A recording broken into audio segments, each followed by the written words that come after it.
Hello everyone, बहुत भयंकर वाला स्वागत है आपका आज के हमारे वन शॉट लेक्चर में। और ये कौन से चैप्टर का है? जी हां, एक ऐसा चैप्टर जिससे शायद आपको, छोड़ो मुझे भी डर लगता है भाई। है क्या, आप मैं हर ऑडिटर, हर एंटिटी के लिए सबसे शानदार चीज होती है रिस्क असेसमेंट। और इस चैप्टर के अंदर अपन पढ़ने वाले हैं। चैप्टर कौन सा सर? चैप्टर नंबर है भाई हमारे आईसीएआई मॉड्यूल का 4। दो तरीके से इसमें दो चीजें दी गई है, रिस्क को असेस कैसे करना है और इंटरनल कंट्रोल की क्या अहमियत है रिस्क असेसमेंट या रिस्क को रिड्यूस एक्सेप्टेबली लो लेवल तक करने के लिए। तो चैप्टर 4 वैसे नाम वाइज अगर देखे ना बेटा तो दो पार्ट में बटा हुआ है। एक तो सर रिस्क असेसमेंट है, जिसको देख के हमको लगता है सर इसमें जरूर 315 का कुछ ना कुछ होगा, नाटक होगा। क्यों? क्योंकि हमने जब ऐसे 315 का नाम सुना था, identifying and assessing risk of material misstatement. तो risk assessment, assessing the risk ना, तो identifying and assessing the risk of material misstatement through understanding the entity and its environment, ये पहला पार्ट हो गया। और जो दूसरा पार्ट है इसके नाम वाइज अगर अपन देखें तो यह है इंटरनल कंट्रोल, क्योंकि अगर रिस्क है तो उसको रिड्यूस करने के लिए मैनेजमेंट ने कुछ ना कुछ कंट्रोल लगाए होंगे। और अभी तक की जितनी हमने ऑडिट पढ़ी है उसमें एक चीज समझ में आती है, सर कंट्रोल जरूर लगाए होंगे, लेकिन क्या यह जरूरी है कि वो कंट्रोल अपना काम भी कर रहे हैं? काम क्या होता है कंट्रोल का? सर प्रिवेंट करना, डिटेक्ट करना और करेक्ट करना मटीरियल मिसस्टेटमेंट को टाइमली बेसिस पे। तो क्या ये कंट्रोल्स अपना काम कर पा रहे हैं? एग्जाम वाइज अगर अपन देखें ना तो इस चैप्टर को अपन 3 पार्ट में तोड़ने वाले हैं। जी हां, पार्ट 1, पार्ट 2, पार्ट 3। मैंने आज की जो ये स्लाइड्स बनाई है उसमें तीनों पार्ट अलग अलग सेग्रीगेट कर दिए हैं, ताकि आपको एग्जाम में जब पढ़ रहे हो ना तो जल्दी से ये चीजें याद हो जाए। टॉपिक वाइज अगर देखें तो टोटल 11 टॉपिक मेरे को दिख रहे हैं। क्या क्या टॉपिक दिख रहा है सर? टॉपिक 1 और टॉपिक 2 तो पार्ट 1 का दिख रहा है, ऑडिट रिस्क, ठीक है, ये भी फर्स्ट पार्ट का है, ये भी फर्स्ट पार्ट का है। फिर स्टार्ट होता है internal. First part super easy है। और फिर हमारा स्टार्ट होता है second part, internal control evaluation कैसे करेंगे इस इंटरनल कंट्रोल का, टेस्टिंग टीओसी कैसे करेगा, फिर internal control and IT environment जो है वो भी इसी में है, मटीरियलिटी एंड ऑडिट रिस्क भी इसमें, डॉक्यूमेंटिंग द रिस्क भी इसमें। ये सेकंड पार्ट हो गया। फिर स्टार्ट होता है बेटा अपना third part, internal audit, basis of internal control and reporting requirement. Finally ये तो छोटा सा इजी सा है, difference between internal financial control and internal control over financial reporting. तो इस तरीके से 3 पार्ट मैंने ऑलरेडी सेग्रीगेट आगे कर दिए हैं तीनों में। अब जब एग्जाम के लिए पढ़ना है ना बेटा, सबसे पहले पार्ट 3 करेंगे एग्जाम में, पार्ट 3, क्योंकि एंड का टॉपिक है। आईसीआई वाले जितना ऑब्जर्व किया है मैंने, एंड के टॉपिक में से सवाल जनरली ज्यादा देते हैं। तो सबसे पहले एग्जाम के लिए जब पढ़ रहे हो तो ये थर्ड वाले जो पार्ट है, थर्ड वाले जो टॉपिक्स है ना, और उसमें भी ये 9 वाला जो टॉपिक है ना, ये सबसे ज्यादा अच्छे से आपको करना है। उसके बाद हम फर्स्ट पार्ट करेंगे। सर फर्स्ट पार्ट क्यों? एग्जाम में शायद फिर भी कम आए, लेकिन है इजी। अगर आपने चैप्टर 3 कर लिया है तो मोस्टली ये फर्स्ट पार्ट आपको ऑलरेडी आता है। और उसके बाद हम सेकेंड पार्ट से लड़ाई करेंगे। सेकेंड पार्ट से जब लड़ाई करेंगे ना बेटा, और अगर समय नहीं है तो ओनली नोट्स या ओनली ये वन शॉट जो आप देख रहे हो यहां से कर लो, चीजें समझ में आ जाएंगी, ठीक है। सिर्फ ये सेकेंड पार्ट के लिए कह रहा हूं, वो भी तब कह रहा हूं जब आपके पास समय नहीं है। क्लियर? स्ट्रैटेजी समझ में आ गई आपको चैप्टर 4 से कैसे भिड़ना है अपने को? तो आ जाओ स्टार्ट कर लेते हैं। आ जाओ पार्ट 1 स्टार्ट कर लेते हैं, जो इजी है। उम्मीद यही करूंगा कि आपको ये ऑलरेडी आता होगा। क्यों आता होगा? चैप्टर 2 एंड चैप्टर 3 में इन चीजों के बारे में हम ऑलरेडी बात कर चुके हैं। तो सबसे पहली बात जो हम कर रहे हैं वो किसके बारे में कर रहे हैं सर? ऑडिट का रिस्क क्या होता है? बहुत ध्यान से ध्यान देना बेटा, ध्यान से तो ध्यान ही देंगे सर। तो क्या है ये ऑडिट का रिस्क? है मतलब एज अ ऑडिटर मैं ऑडिट करने जाता हूं किसी एंटिटी में, तो मेरी ऑडिट में क्या गड़बड़ हो सकती है? ये एंटिटी का बिजनेस रिस्क नहीं है कि एंटिटी व्यापार कर रहा है तो उसके व्यापार को क्या क्या रिस्क है, ये उसकी बात बिल्कुल नहीं कर रहा है। ये बात किसकी कर रहा है कि मैं एज अ ऑडिटर अगर ऑडिट करने गया और मेरी ऑडिट ही गलत हो गई, इसको कहते हैं ऑडिट रिस्क। तो ये क्या है आइए समझते हैं। रिस्क है कि जो ऑडिटर है ना वो एक इनएप्रोप्रिएट ऑडिट ओपिनियन दे देता है, यानी ऑडिटर गलत ओपिनियन दे देता है। सर कैसे गलत? गलत ओपिनियन सिर्फ एक केस में ही होगा। कौन सा केस है? कि when financial statement are materially misstated, लेकिन फिर भी ऑडिटर फेल हो जाता है to express an appropriate opinion in an audit engagement. मतलब देखो, दो चीजें हो सकती है, या तो फाइनेंशियल स्टेटमेंट में मटेरियल मिसस्टेटमेंट था और ऑडिटर ने बोल दिया कि ये यहां पे मिसस्टेटमेंट नहीं है, मतलब उसने ऑडिट अच्छे से की नहीं। इसको मैं थोड़ा सा अच्छे से समझा देता हूं, क्योंकि ये समझ में आ गया तो ये पूरा फर्स्ट पार्ट तो समझ में आ गया। ठीक है, सिचुएशंस, दो सिचुएशन लेंगे। First situation, financial statement are मतलब पक्का से मटेरियली मिसस्टेटमेंट, फाइनेंशियल स्टेटमेंट में गड़बड़ी थी, फाइनेंशियल स्टेटमेंट गलत थे, फिर भी ऑडिटर बोल दिया दैट दे आर नॉट।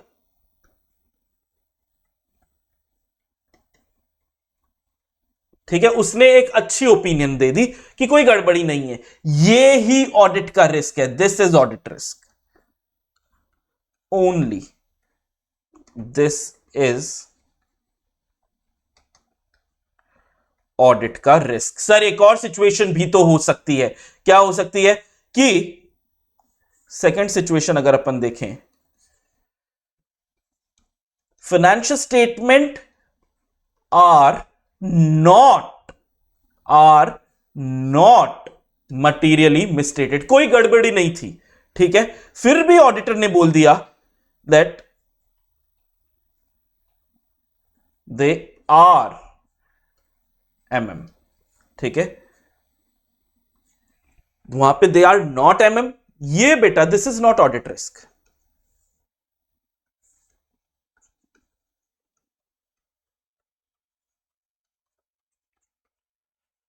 क्यों नहीं, ये भी अभी समझाता हूं।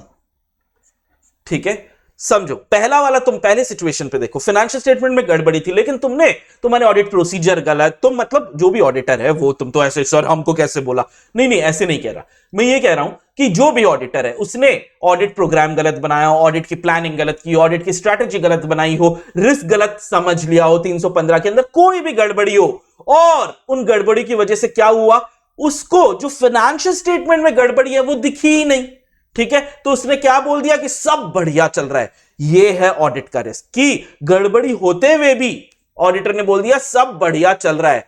क्या ऑडिट का रिस्क नहीं कि सर गड़बड़ी थी नहीं, फिर भी ऑडिटर ने बोल दिया गड़बड़ी है? अरे ऑडिटर ऐसे कैसे बोल सकता है सर, जब गड़बड़ी ही नहीं थी तो ऑडिटर कैसे बोलेगा कि गड़बड़ी है? गड़बड़ी बोलने के लिए आपको सबूत तो चाहिए, जब गड़बड़ी ही नहीं है तो सबूत कहां से मिलेंगे? तो बिल्कुल ये सेकंड सिचुएशन ऑडिट का रिस्क नहीं है, ये सेकंड वाला situation is not audit risk. इसको बेटा काट भी देते हैं। ठीक है, this is not audit risk. सिर्फ फर्स्ट सिचुएशन हमारी ऑडिट की रिस्क है, और इसमें ऑडिटर एक इनएप्रोप्रिएट, ठीक है, auditor fails to express an appropriate opinion, मतलब गड़बड़ी थी तो एप्रोप्रिएट ओपिनियन क्या रहेगा कि सर मॉडिफाइड ओपिनियन रहेगी, हम वो नहीं दिए तो हमने क्या दे दिया होगा, अनमॉडिफाइड ओपिनियन। देख रहे हो कितना घुमा फिरा के लिख रहा है, और यही समझ में आ गया तो फर्स्ट पार्ट तो भाई पूरा का पूरा समझ में आ गया। ऑडिट रिस्क क्या है, और ये डेफिनेशन याद होनी और समझनी भी बहुत जरूरी है कि रिस्क है कि auditor gives an inappropriate audit opinion. ठीक है, when financial statement are material misstated, तो जब फाइनेंशियल स्टेटमेंट गड़बड़ी है तो एप्रोप्रिएट ओपिनियन क्या रहेगी कि साहब मॉडिफाइड ओपिनियन एप्रोप्रिएट रहेगी, फिर भी ऑडिटर ने क्या दे दिया,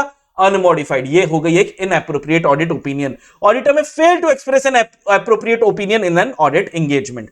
अगर फॉर्मूला वाइज देखे ना बेटा, फॉर्मूला वाइज अगर देखे तो ऑडिट रिस्क का फॉर्मूला क्या हुआ, जो गड़बड़ी थी ना, रिस्क ऑफ मटेरियल मिसस्टेटमेंट, उसको ऑडिटर ढूंढ नहीं पाया। क्यों सर, उसके प्लानिंग प्रोग्रामिंग वगैरह गलत होगी, तो रिस्क ऑफ मटेरियल मिसस्टेटमेंट को ऑडिटर ढूंढ नहीं पाया। और आरओएमएम हमने चैप्टर 3 में ही देख लिया था सर, इसके दो कंपोनेंट होते हैं। आरओएमएम क्या होता है, रिस्क होता है कि फाइनेंशियल मिसस्टेटमेंट में मटेरियल मिसस्टेटमेंट है, financial misstatement are material misstated, लेकिन वो भी कब, ऑडिट से पहले ही। और इसके दो कंपोनेंट क्या, इनहेरेंट रिस्क जो कोर व्यापार के रिस्क है, जो बिजनेस के रिस्क है, जिसको इंटरनल कंट्रोल, जो बिजनेस है उसका इंटरनल कंट्रोल कंट्रोल नहीं कर पाया, और ये ऊपर से मैंने उठा लिया। ठीक है, डिटेक्ट, ऑडिटर उसको डिटेक्ट नहीं कर पाया। एक मिनट, ये गड़बड़ी यहां पे दिख रही है मेरे को।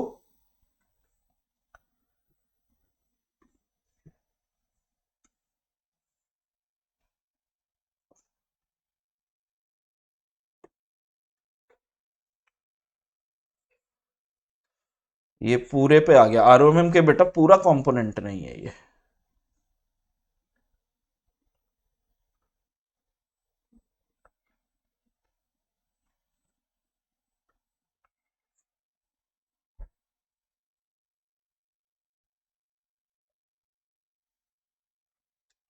Just give me a second.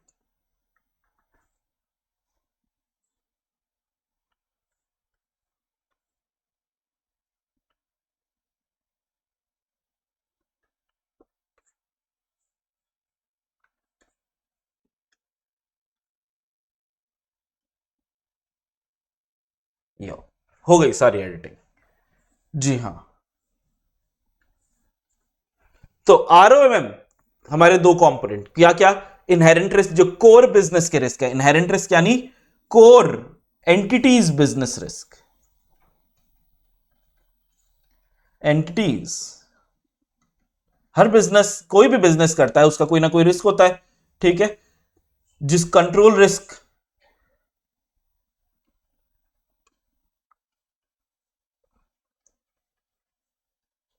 Controls could not prevent, detect, correct, ये कंट्रोल रिस्क हो गया कि कंट्रोल उनको पीडीसी नहीं कर पाए, और ये दोनों आरओएमएम हो गए जिसको जिसको ऑडिटर ढूंढ नहीं पाया, ऑडिटर, ऑडिट के प्रोसीजर्स,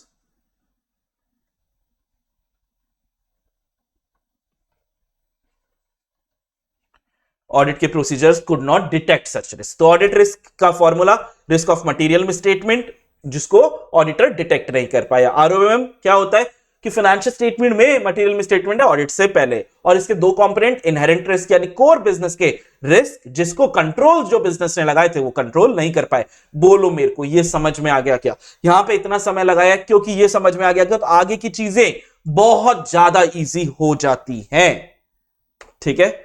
इनहेरेंट रिस्क क्या होता है? वही अभी अभी बोला था ना, कोर एंटिटी के बिजनेस रिस्क। तो इनहेरेंट रिस्क क्या हुआ?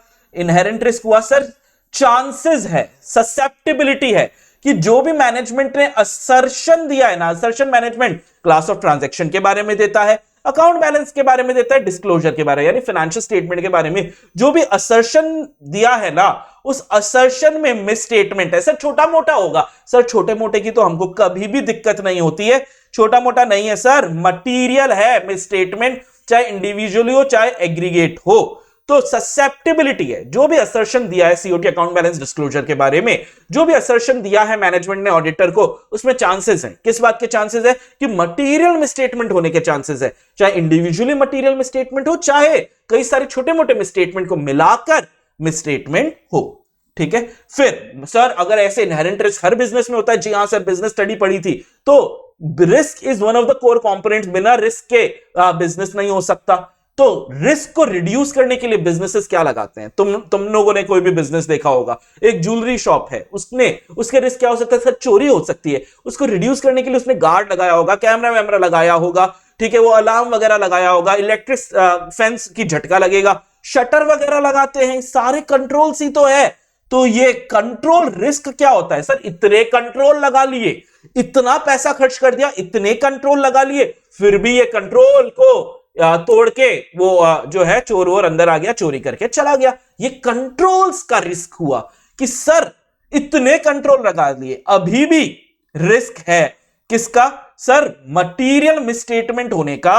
मिसस्टेटमेंट, ठीक है, जो असर्शन में होगा, assertion COT account balance disclosure के बारे में होता है कि वो अभी भी मटीरियल है, विथ अदर मिसस्टेटमेंट को क्या नहीं कर पाएगा?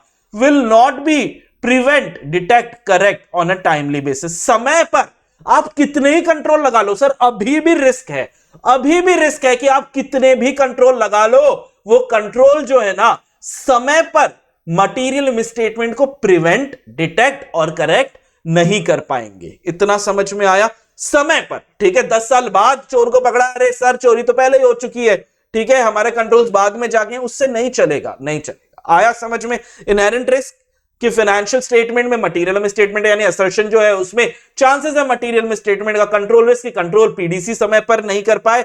और कंट्रोल्स कौन लगाता है? लगाना। कंट्रोल्स को लगाना मतलब कंट्रोल्स को डिम करना। डिम करना मतलब क्या? आओ समझो।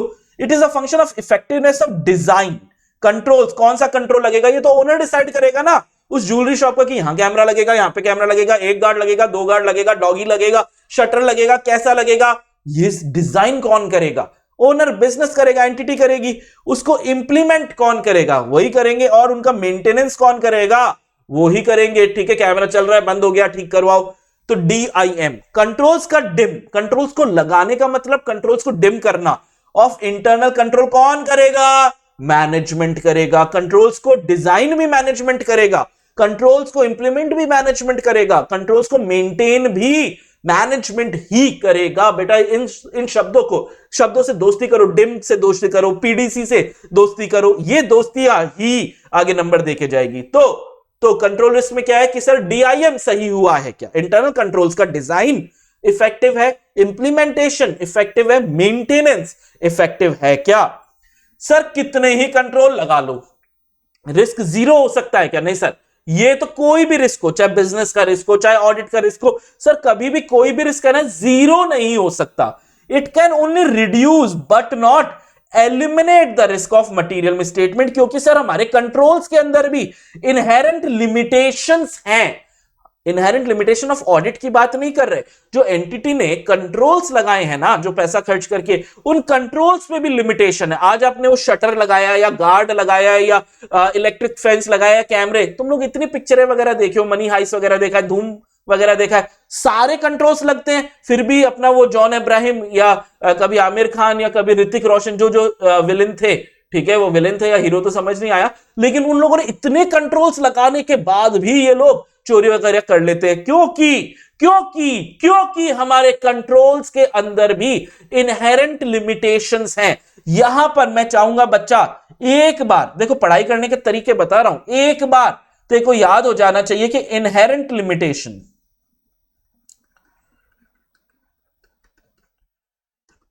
लिमिटेशंस टॉपिक हमारे दो जगह आएंगे बेटा।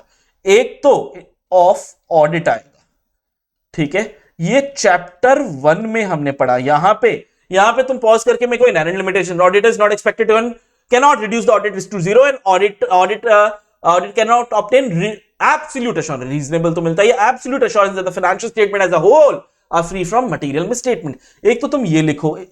दूसरा inherent limitation of internal control, ये आपको कहां मिलेगा? पार्ट 2 ऑफ चैप्टर 4, जो अभी मैं तुम लोग को आगे पढ़ाऊंगा बेटा, उसको मैं चाहूंगा लिख के अच्छे से उसकी प्रैक्टिस करो। ये दो इनहेरेंट लिमिटेशंस आपके ऑडिट के सिलेबस में है और एग्जाम में आने की संभावना भी दोनों की ही बहुत ज्यादा है। तो यहां पे हम बात किसकी करें? Inherent limitation of internal control की। और उसके बाद बुक ने तो भाई एक बार कहीं और आगे ले गया, लेकिन डिटेक्शन रिस्क भी मैंने देखा बच्चों को पहले ही बता देते। तीसरा तरीके का रिस्क था डिटेक्शन की। यार ऑडिट के जो हमारे हथियार है ना सर, रिस्क की जो हमारे ऑडिट के प्रोसीजर है जिनको परफॉर्म किया ऑडिटर ने, क्यों किया? ताकि रिस्क को रिड्यूस करे एक्सेप्टेबली लो लेवल तक के लेके जाएगा, जीरो तो कर नहीं पाएगा। चाहे कुछ भी कर लो सर, ये प्रोसीजर नहीं काम किए, ये procedure will not detect misstatement जो एग्जिस्ट भी करते हैं और इंडिविजुअल या एग्रीगेट मटेरियल भी है, ठीक है। हमारे प्रोसीजर्स रिस्क को डिटेक्ट नहीं कर पाए और यही बात है मैंने तुम लोग को यहां पर एक साथ बता दी, तो ये एक ही बार में तुमको सब समझ में आ जाए। अगर आ गया ना तो मेरे को बताओ यस सर, मुझे ऑडिट रिस्क समझ में आ गया। प्लीज एक कमेंट कर देना यार, मैं जब ये कमेंट देखता हूं मुझे भी अच्छा लगता है। कर दिया करो ना यार कमेंट, इतना क्या है, नहीं करेंगे हम तो कमेंट, अरे प्लीज कर दो। चलो आ जाओ, ठीक है। नेक्स्ट टॉपिक है सर, ये रिस्क का असेसमेंट कैसे होता है? रिस्क ज्यादा है, रिस्क कम है, ये असेसमेंट होता कैसे है? तो सर जब भी दिमाग लगाने की चीज आती है, मैं तुम बच्चों को क्या बोलता हूं हमेशा, जब भी दिमाग लगाना है एक चीज लिख दो, it is a matter of professional judgement. ऑडिटर अपनी प्रोफेशनल बुद्धि लगाएगा और रिस्क का असेसमेंट करेगा। सर ये बुद्धि कैसे लगाता है? सर ऑडिटर एक ही चीज कर सकता है, वो हमेशा क्या कर सकता है? Audit procedure. तो जो भी ये असेसमेंट होगा based on audit procedure to obtain information and evidence. याद है क्या कि ऑडिटर कौन से ऑडिट प्रोसीजर लगाएगा? सवाल है ऑडिटर कौन से ऑडिट प्रोसीजर लगाएगा? To identify and assess the risk of material misstatement. बता पाओगे क्या बता पाओगे कि प्रोफेशनल जजमेंट लगाना है? बिल्कुल सही है, professional judgement based on audit procedure to obtain information evidence. Assessment करना है, आइडेंटिफाई करना है और असेसमेंट करना है। आरओएमएम का बता सकते हो क्या? कौन से ऑडिट प्रोसीजर है? बता देना ना एक बार। लेकिन ये वाला टॉपिक जो नेक्स्ट आया, ये मैं तुमको ऑलरेडी बता चुका हूं। कहां बता चुका हूं? ये यहां पे बता चुका हूं कि ऑडिट रिस्क क्या नहीं है। ये जो काटा है ना, काटा, ठीक है, ये बताता है आपको कि ऑडिट का रिस्क क्या नहीं है, नहीं है। तो भैया ऑडिट रिस्क, ये भी एग्जाम के लिए एक शानदार शानदार शानदार, बहुत ही शानदार सवाल हो सकता है। ऑडिट रिस्क में क्या नहीं आता है? ठीक है, बहुत ध्यान से। क्या तुम्हें अब समझ में आएगा ये लाइन? ये रिस्क इसमें नहीं आते कि auditor might express an opinion कि फाइनेंशियल स्टेटमेंट और मटेरियल मिसस्टेटेड, जबकि वो थे ही नहीं। क्या ऑडिटर ऐसा बोल सकता है कि फाइनेंशियल स्टेटमेंट गड़बड़ है? अब गड़बड़ ही नहीं थी तो भाई वो कैसे बोल सकता है? गड़बड़ बोलने के लिए तो सबूत चाहिएंगे। कोई भी जीडीपीडी बोलने के लिए, गड़बड़ बोलने के लिए तो सबूत चाहिएंगे। जब गड़बड़ ही नहीं है तो सबूत कहां से लाओगे?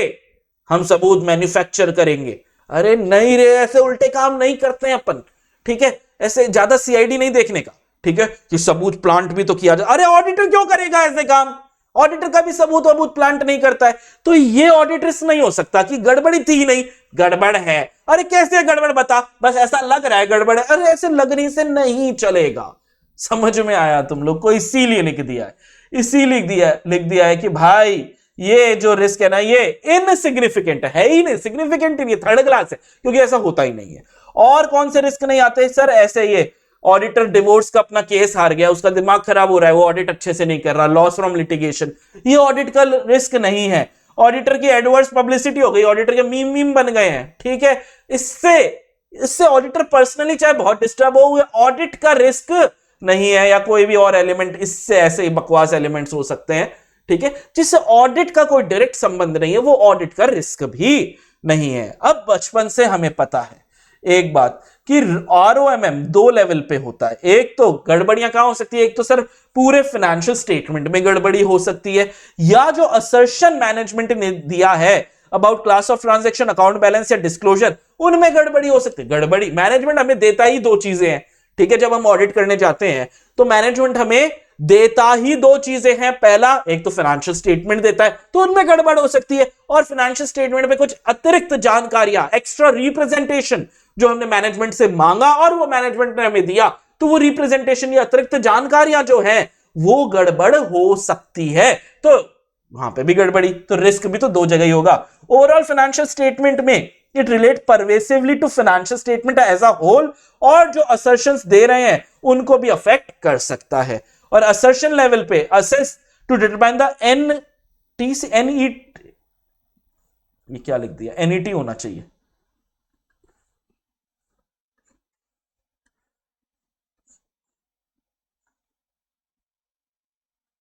Determine the nature, extent, timing, NET of further audit procedure enables the auditor to express an opinion at an acceptably low level of audit risk। देखो भाई, NET FAP का ये बातें पता है, low level of audit risk बातें पता है, तो बुक में इतनी बड़ी बड़ी ये जो शब्द है बार बार रिपीट होते हैं, हमें पता भी है। एग्जाम में जब भी ये शब्द होंगे आप हमेशा लिख के आओगे, ठीक है, लेकिन इनकी वजह से length of the chapter gets increased. बस इसी वजह से चैप्टर्स है ना थोड़े से बड़े लगते हैं, लेकिन इजी बहुत है। अब जब आप कंट्रोल रिस्क का असेसमेंट कर रहे हो, किसका असेसमेंट कर रहे हो? कंट्रोल रिस्क का आप असेसमेंट कर रहे हो, ठीक है। कंट्रोल रिस्क क्या था? असेसमेंट करने से पहले कंट्रोल्स कंट्रोल नहीं कर पाए एमएम को, ठीक है, कंट्रोल्स पीडीसी नहीं कर पाए, तब हम क्या कंसिडर करेंगे, क्या क्या दिमाग में रखेंगे जब हम कंट्रोल सही से काम कर रहे हैं या नहीं, इसका असेसमेंट करेंगे। तो सर सुनो, हमेशा बोला गया है कि अकेला एक कंट्रोल कुछ नहीं कर सकता, ठीक है, हम कई सारे, अब जैसे ज्वेलरी शॉप का जब मैं एग्जांपल दे रहा हूं, मैं गार्ड का एग्जांपल दे रहा हूं, मैं वो शटर का एग्जांपल दे रहा हूं, मैं कैमरे का एग्जांपल दे रहा हूं, मैं इलेक्ट्रिक वो झटके का एग्जांपल दे रहा हूं, मैं डॉगी का एग्जांपल दे रहा हूं, मैं अलार्म का एग्जांपल दे रहा हूं। वो जो अंदर लोग खड़े हैं वो सब भी कंट्रोल ही करते हैं ताकि कोई भी चोरी वगैरह नहीं कर जाए, ठीक है।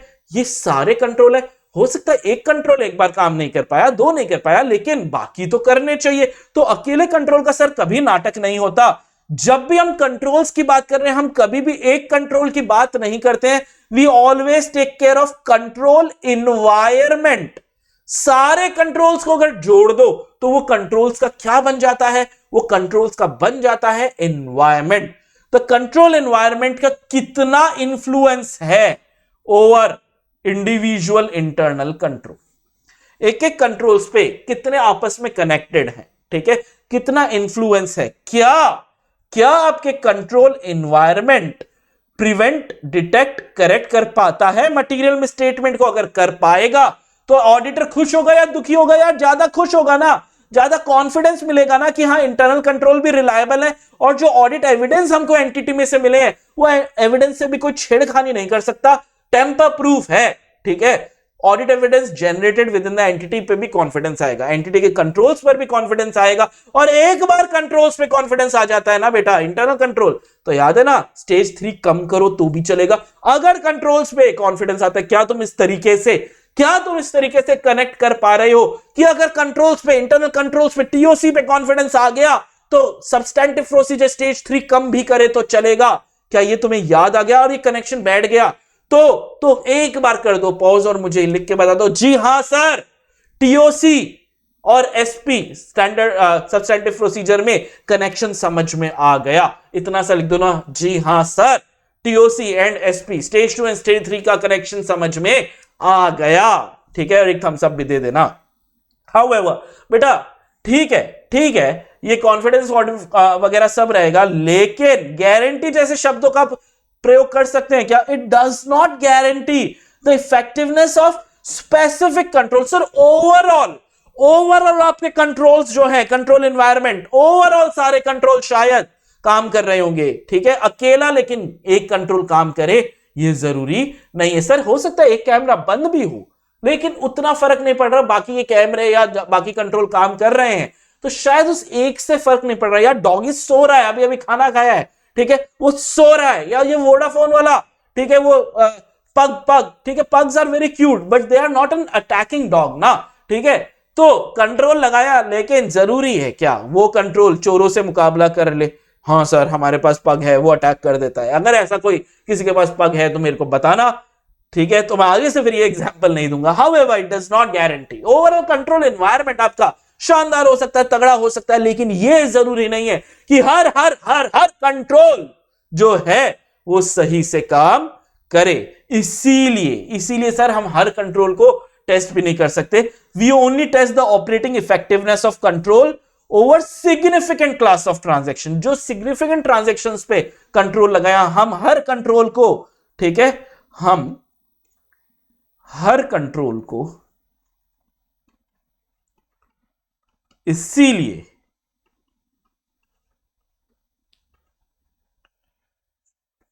टेस्ट नहीं करते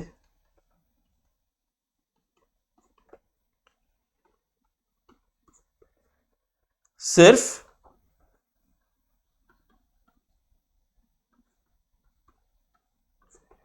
सिग्निफिकेंट क्लास ऑफ ट्रांजैक्शन वाले कंट्रोल्स को ही देखते हैं, वही टेस्ट करते हैं, ठीक है। ये दिख रहा है तुम लोग को? अभी है लिखा है, अब नहीं दिख रहा ना, है लिखा है, अब क्या करें रे, ठीक है। नोट्स तो तुम लोग को पता है ना, कई बार मैंने देखा नोट्स कहां मिलेंगे, टेलीग्राम चैनल का लिंक डिस्क्रिप्शन पे रहता है, वहां पे ये नोट्स अपलोड हो जाते हैं, ठीक है। फिर मटेरियल मिसस्टेटमेंट अगर आपको मिलता है तो इससे अगर तुमको कंट्रोल है, सब शानदार है, ठीक है, फिर भी जब ऑडिट कर रहे थे और तुम्हें गड़बड़ी मिल गई तो तुम्हें क्या लगेगा?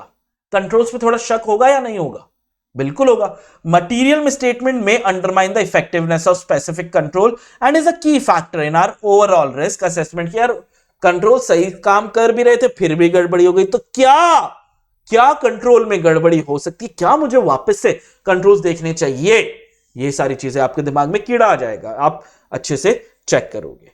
दूसरा, अभी तक तो पहला पॉइंट कंसिडर, हम क्या क्या कंसिडर कर रहे थे भाई, क्या क्या कंसिडर कर रहे हैं, क्या क्या कंसिडर कर रहे हैं, पहला पॉइंट हुआ है, इसमें जितना याद रहे। फिर दूसरा पॉइंट क्या है, आजकल बिना आईटी प्रोसेस के बेटा कोई कंट्रोल नहीं होते। आज की दुनिया जो हम 21वीं सदी में है, जनरली जनरली सारे कंट्रोल्स जो है ना वो आईटी से रिलेटेड है। तो भैया आईटी को चेक करना ही पड़ेगा। Evaluation of related IT processes that support application and IT dependent manual control. ठीक है, चैप्टर 6 पढ़ चुके हो बेटा, 3 तरीके।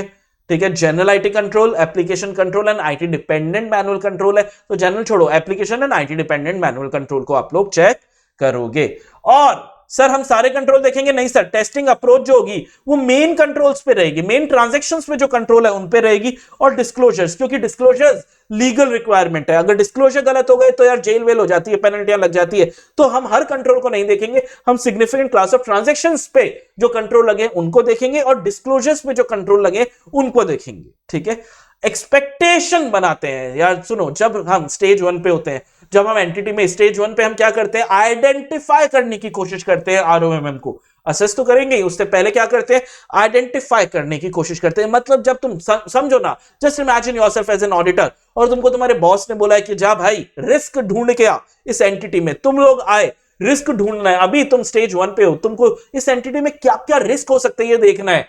तो जब तुम रिस्क को देख रहे हो एंटिटी में इधर उधर, तो तुम्हें कंट्रोल भी तो नजर आएंगे, और जैसे ही कंट्रोल नजर आ रहे हैं, तुम्हें नहीं पता कि वो कंट्रोल चल रहा है या नहीं चल रहा, वो काम कर रहा है, वो पीडीसी कर रहा है या नहीं कर रहा, ये तुम्हें नहीं पता। लेकिन जैसे ही तुमने कंट्रोल देखा तो मन में एक सुकून तो आया। Just imagine a building with no control, वहां पे यार कैमरा नहीं है, डॉगी नहीं है, गार्ड नहीं है, ओहो शटर वटर गेट पे ताला नहीं है, अपने आप बीपी बढ़ जाएगा कि यार यहां पे रिस्क ज्यादा हो सकता है। लेकिन जैसे ही तुम एक जगह गए जहां पे कंट्रोल्स, डॉगी, ये वो जो भी गए, सब दिखता है, हमें ये नहीं पता कि वो कंट्रोल काम कर रहा है, लेकिन थोड़ा सा तो अच्छा लगेगा ना, थोड़ा सा अच्छा लगने का क्या मतलब है सर, कि सर हम एक उम्मीद बना लेते हैं। The expectation of operating effectiveness of control, एक उम्मीद बना लेते हैं based on understanding of entities process. उम्मीद क्या बनाते हैं कि कंट्रोल्स हैं तो काम भी कर रहे होंगे। तेरी उम्मीद तेरा इंतजार करते हैं। ठीक है,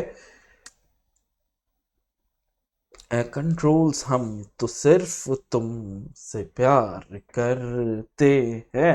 एक एक्सपेक्टेशन बना लेते हैं, एक एक्सपेक्टेशन बना लेते हैं कि कंट्रोल्स हैं तो काम भी कर रहे होंगे। इसको बहुत ध्यान से देखना।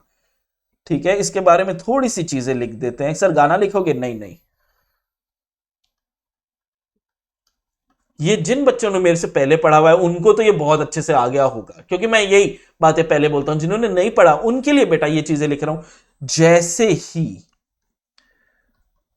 स्टेज 1 में कंट्रोल्स ने रिस्क को आइडेंटिफाई करने के लिए जाते हैं,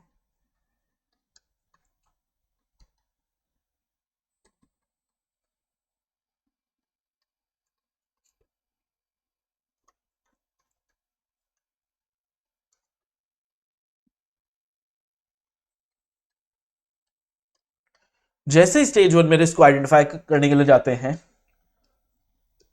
तो एंटिटी के द्वारा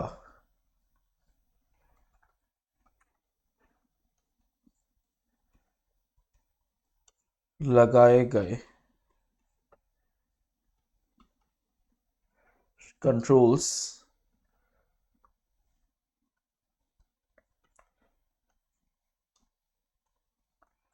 को देखकर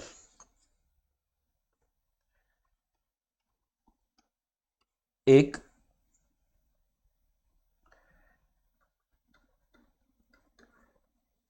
उम्मीद बनाते हैं।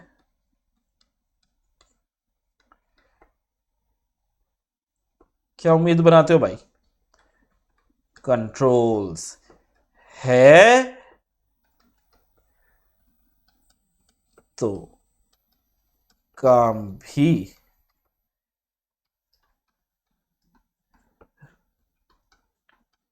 कंट्रोल्स है तो काम भी कर रहे होंगे, ये उम्मीद है, ये उम्मीद है। जरूरी है क्या सर उम्मीद सही रहो? उम्मीद क्षण से जो टूटे कोई सपना, उसकी तरह उम्मीद भी तो टूट सकती है, कईयों की उम्मीदें टूटी होंगी ना, ठीक है। हाँ तुम्हारे तुमसे भी जो उम्मीद है बेटा वो भी नहीं टूटनी चाहिए। नवंबर 23 निकालना है अपने को। तो उम्मीद बनाते हैं कि कंट्रोल से तो काम भी कर रहे हैं, और जैसे ही हम स्टेज 2 पे इस उम्मीद को टेस्ट कर लेते हैं कि क्या हमारी उम्मीद सही थी या गलत थी। अब अरे सुपर इंपॉर्टेंट, वेरी इंपॉर्टेंट, ये क्या बोल रहा है कि भाई कंट्रोल रिस्क असेसमेंट, जब कंट्रोल्स में deficiencies were identified by auditor, stage 2 में, स्टेज 2 यानी टीओसी, स्टेज 2 टीओसी करते समय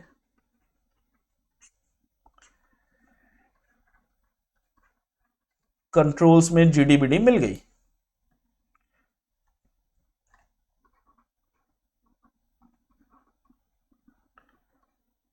कंट्रोल्स में गड़बड़ी,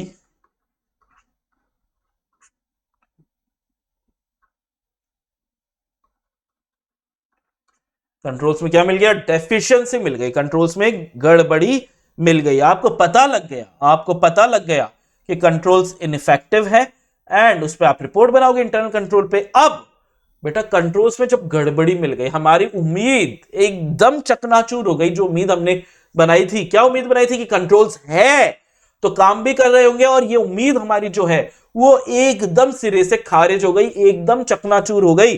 तो अब क्या करोगे? और आईसीआई का ये फेवरेट क्वेश्चंस में से एक क्वेश्चन आता है कि भाई साहब जब कंट्रोल्स में डेफिशिएंसी मिल गई तब क्या करोगे? When control deficiencies are identified by the auditor, तब हम, एक ही कंट्रोल है क्या? नहीं सर, पूरा एनवायरनमेंट है, एक में गड़बड़ी मिल भी गई तो हो सकता है सब कुछ गड़बड़ ना हो, ओवरऑल कंट्रोल्स जो हैं बाकी के वो सब कुछ ठीक कर दे। तो हम टेस्ट करते हैं more than one control for each relevant assertion, ठीक है। हम अकेले कंट्रोल में गड़बड़ी मिली है उससे नाटक नहीं है सर, ऑडिटर इवैल्यूएट करता है, कंट्रोल इवैल्यूएट करेगा control risk considering all the controls that he has tested. एक कंट्रोल से नहीं, सारे कंट्रोल्स, पूरा ऑल द कंट्रोल्स मतलब कंट्रोल एनवायरनमेंट पे डिपेंड करेगा, ठीक है। ऑल का क्या मतलब? कंट्रोल एनवायरनमेंट पे डिपेंड करेगा कि क्या कंट्रोल अपना काम कर पा रहे हैं या नहीं। अब ऑडिटर डिटरमाइन करता है कि हाँ यार ठीक है, ये एक कंट्रोल गड़बड़ था, बाकी कंट्रोल तो काम कर ही रहे हैं। ऑडिटर डिटरमाइन करता है कि अभी भी सपोर्ट कर रहा है, rely on controls risk assessment, हम कंट्रोल्स पे भरोसा कर सकते हैं जब आपको दूसरे कंट्रोल्स को, जिनको हम कॉम्पेंसेटरी कंट्रोल बोलते हैं, जो इस कंट्रोल जिसमें गड़बड़ है इसकी गड़बड़ी को निगेट करता है, कॉम्पेंसेटरी कंट्रोल को आइडेंटिफाई भी कर लिया, टेस्ट भी कर लिया, इवैल्यूएट कर लिया। ऑडिटर में कंक्लूड दैट अभी भी आप रिलाय कर सकते हो कंट्रोल्स पे, it is still appropriate. Otherwise अगर कॉम्पेंसेटरी कंट्रोल नहीं मिलते हैं या टेस्ट में वो भी फेल हो जाते हैं, तब क्या होगा? We change the risk assessment to not to rely. अगर कॉम्पेंसेटरी कंट्रोल नहीं मिलते हैं तो हम not to rely on controls करेंगे। अब जब गड़बड़ी deficiencies related to an ineffective control, सिर्फ एक कंट्रोल में गड़बड़ी है, लेकिन दिक्कत क्या हो गया था? That is the only control identified, उसके कोई कॉम्पेंसेटरी कंट्रोल ही नहीं है, ठीक है। कोई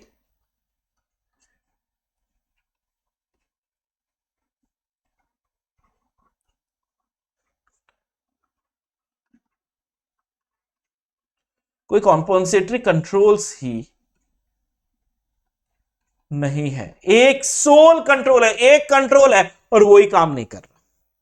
That is no other controls have been identified that mitigate the risk related to the assertion। अब क्या करेंगे? एक कंट्रोल था, वो एक कंट्रोल ही पूरा कंट्रोल एनवायरनमेंट है, क्योंकि उसके अलावा तो कोई और कॉम्पेंसेटरी कंट्रोल ही नहीं है। तब क्या करेंगे? आप रिलाई कर पाएंगे क्या बेटा? अब तो कॉमन सेंस लग रहा है, नहीं कर पाएंगे sir. He revises the risk assessment to not to rely on control for associated assertion only. अब जब गड़बड़ी सिर्फ एक मिली, when deficiencies related to only one, what could go wrong? एक ही गड़बड़ी मिली आउट ऑफ वेरियस, बहुत सारी गड़बड़ियां हो सकती थी, सिर्फ बाकी गड़बड़ियां नहीं है, सिर्फ एक ही गड़बड़ है, तो अभी भी हम क्या कर सकते हैं सर?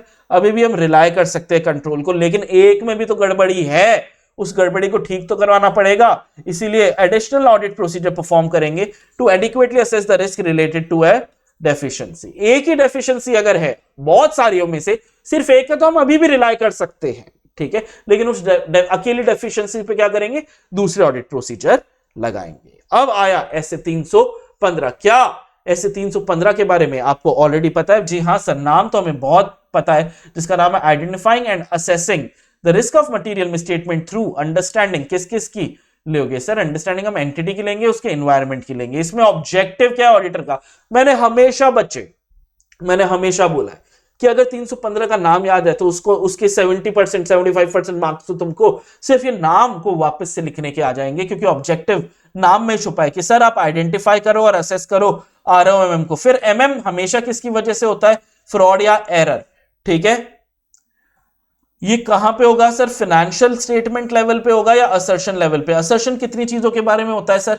असर्शन मेरा class of transaction, account balance और डिस्क्लोजर पे होता है, ठीक है। ये काम कैसे करना है सर? अंडरस्टैंडिंग लेनी है। किसकी लेनी है सर? एंटिटी की, इन्वायरमेंट की। बस एक एक्स्ट्रा चीज आ गया, इंटरनल कंट्रोल की भी अंडरस्टैंडिंग आपको लेनी है। तो क्या आइडेंटिफाइंग असेसिंग आरओएमएम, एमएम किसकी वजह से? फ्रॉड या एरर, ठीक है। ये कहां पे होता है? एफएस से असर्शन लेवल पे। असर्शन किसके बारे में? सीओटी, अकाउंट बैलेंस, डिस्क्लोजर के बारे में। कैसे करेंगे? अंडरस्टैंडिंग लेंगे। किसकी? एंटिटी, एनवायरनमेंट के साथ। किसकी लेंगे?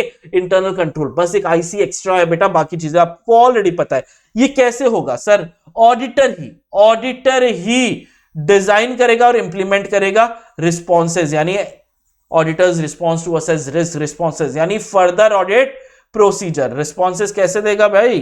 रिस्पॉन्सेज देगा फर्दर ऑडिट प्रोसीजर्स लगा के वो रिस्पॉन्सेज देगा। It will help the auditor to reduce ROMM at an acceptably low level. Zero तो कर नहीं सकते, रिड्यूस करेगा। फिर रिस्क आइडेंटिफाई असेस कैसे करेगा सर? रिस्क असेसमेंट प्रोसीजर्स से करेगा, ठीक है। ये वो ऑडिट प्रोसीजर्स हैं to achieve the objective of 315, to identify and assess the ROMM, ठीक है। ये सब चीजें provide the basis for identification and assessment of ROMM, FS and assertion level पे। अकेला सिर्फ स्टेज 1 करे, आरएपी करे, एफएपी करे ही नहीं, अकेला आरएपी करे एफएपी नहीं करे तो चलेगा क्या? नहीं सर, नहीं चलेगा, दोनों ही जरूरी है। However by themselves do not provide sufficient appropriate audit opinion। सिर्फ आरएपी से काम नहीं चलेगा,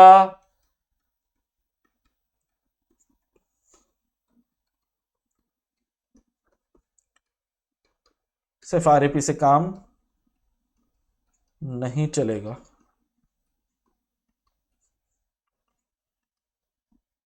एफएपी करना ही होगा, ऑप्शन नहीं है, ठीक है, ऑप्शन नहीं है। फर्दर ऑडिट प्रोसीजर्स लगाने ही पड़ेंगे। So, information obtained by performing RAP or related activities may be used by auditor as audit evidence about class of transaction, account balance, disclosure, control सही है या नहीं, related assertion to support assessment of ROM even though RAP were not specifically planned as substantive procedure, ठीक है। अब ये हमें पहले से ही पता है कि सर RAP में क्या आएगा sir? Inquiry, inspection, observation and analytical procedure. अब इंक्वायरी किससे करेंगे सर? हमेशा मैनेजमेंट या other within the entity से करेंगे, on whose judgement may have information that is likely to assist in identifying ROMM due to fraud या error। Analytical procedure क्योंकि हम चैप्टर 8 करके आए, हमें पता है कि सर क्या क्या चीजें आती है इसमें। सर इसमें unusual transaction, events, amounts, ratios and trends आता है।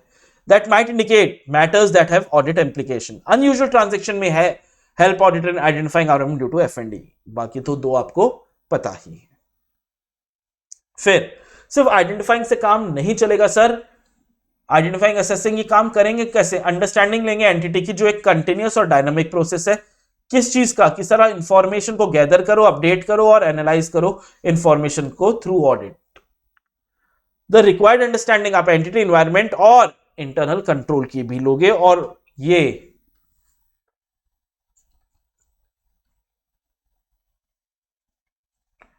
ऑलरेडी स्टडीड, याद है क्या बेटा? इन कहां पे पढ़ा है? ये जो अभी नीचे लिखा है ना, ये आपने कहां पढ़ा है? Developing an audit plan, chapter 2, second point है।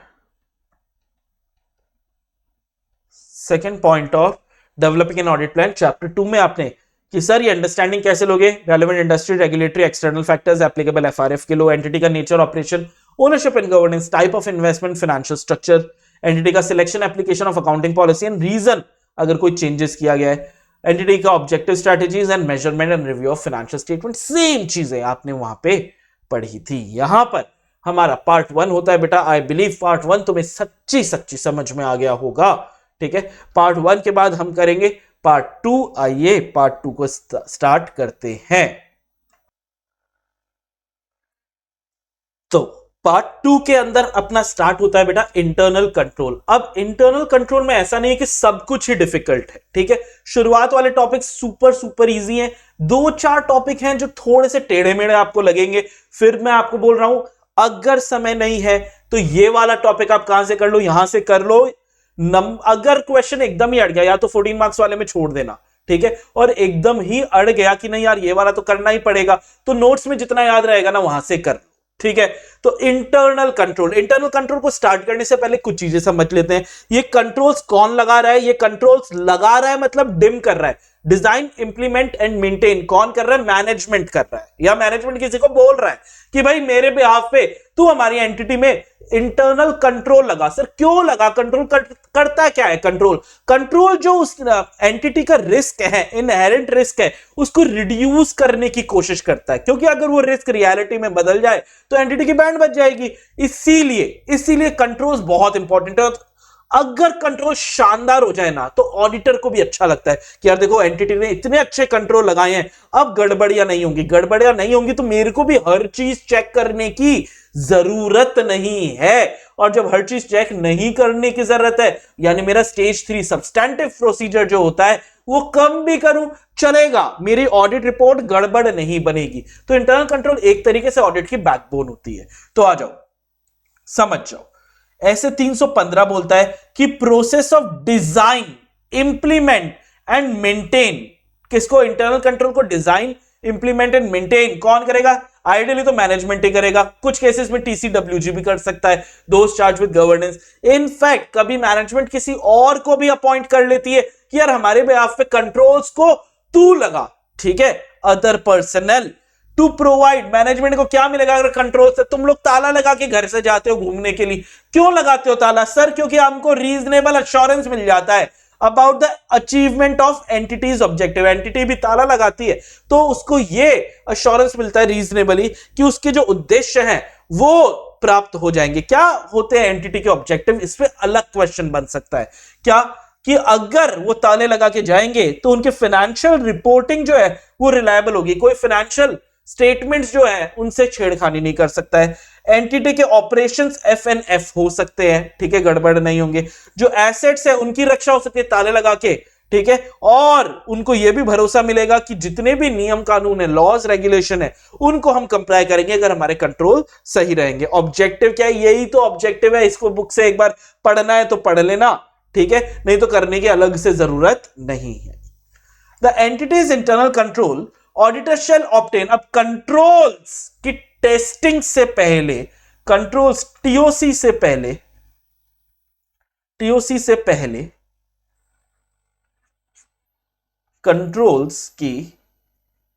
कंट्रोल्स को समझना भी तो पड़ेगा। कंट्रोल्स को ऑडिटर समझेगा, ठीक है, ऑडिटर क्या करेगा? इन कंट्रोल्स को समझेगा, ठीक है, सीधा ही ऑडिट थोड़ी कर देगा, पहले समझेगा क्या कंट्रोल है, कैसे काम करता है, क्यों लगाया ये कंट्रोल। तो the entity's internal control auditor shall obtain an understanding. It is a matter of auditor's professional judgement कि वेदर चाहे अकेला कंट्रोल, चाहे अकेला, चाहे combination with other control. Combination को ही तो हम क्या बोलते हैं बेटा?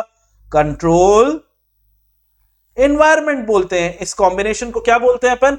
Control environment. क्या अकेला कंट्रोल या कॉम्बिनेशन, यानी कंट्रोल एनवायरमेंट इफेक्टिव है क्या?